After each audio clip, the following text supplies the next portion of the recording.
Good morning, Benita. Well, the city of Marash really is in chaos tonight. We stayed at a base where international aid and rescue delegations are located about 10 kilometers outside the city.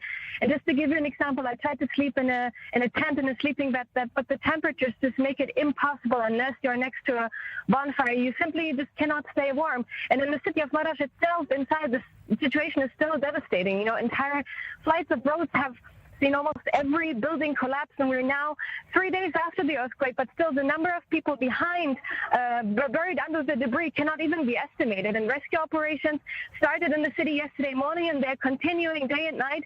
But it is very visible that there are just simply not enough search and rescue forces. There is so much more collapsed buildings than rescue teams. And those who lost their homes are just wandering around on the streets. Some find shelter in hospitals or universities. And water and some food is distributed by less affected civilians or local relief organizations. But we've also seen, during the night, residents sitting on the streets amidst the collapsed buildings in shock of what has happened to them, and many still are looking for family members and friends and keeping up their hopes that they might be rescued alive. But also the roads around Marash are blocked and shops are raided, gas stations are overcrowded if they still supply some gas, because people are just trying to get away from here. And international aid on the other side, our rescue delegations have trouble to get into the city, but they are really desperately needed here on the ground, just as the Israeli mission, for example. They're constantly active on the ground, also during the night. The soldiers and reservists from the Army's Home Front Command and the rescue organization United Hatzalah, which is also on the ground, what they're doing is they're trying to localize survivors in the debris. They're trying to extract them. The Home Front Command already managed to extract, I think the number now is about 7 or 8 people, among them also an 11-year-old boy who they managed to extract, but they then the boy then had to learn that the rest of his family has died. And Benita, you hear heartbreaking stories like this basically from everywhere here. And we've been with one of the Israeli teams yesterday and during the night, and saw that for hours they were trying to save 4 people under one collapsed building. And later the night, they managed to get one of them out, Hussein, who's a 56-year-old man.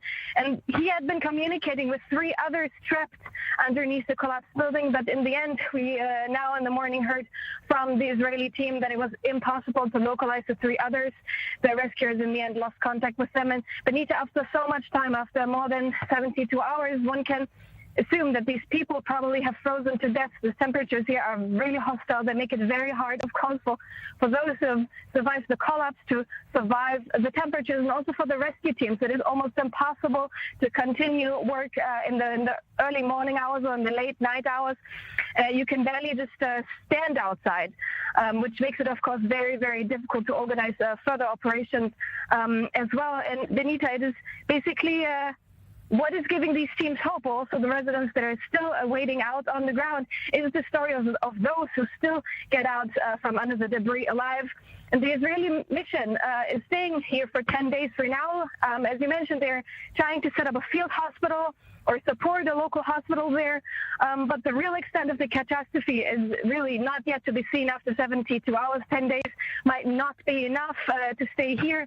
The temperatures, even now in the morning, are still underneath or below zero, and it's really, really hard to even grasp and understand the images that we have seen.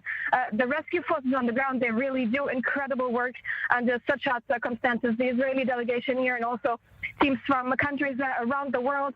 But, you know, the level of suffering and devastation and the apocalyptic images from the severely affected cities like Marash is one of them. The situation on the streets, it's just really hard to put in words, Benita. It's so difficult to hear the pain with which people are having this agonizing way to see if their loved ones are okay. And of course, we're also looking at the miraculous images of these rescue teams, including the Israeli teams, managing to rescue and save some people's lives. But what a harrowing situation, unimaginable pain for so many right now.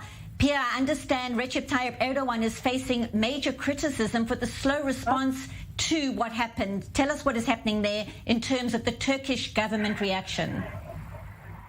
Yes, well, Benita, what we're hearing from people here on the ground, not all of them are very openly speaking about it, So they're disappointed that it took the Turkish authorities so much time to get to them, and we still cannot be sure that all the affected areas have been accessed by forces yet.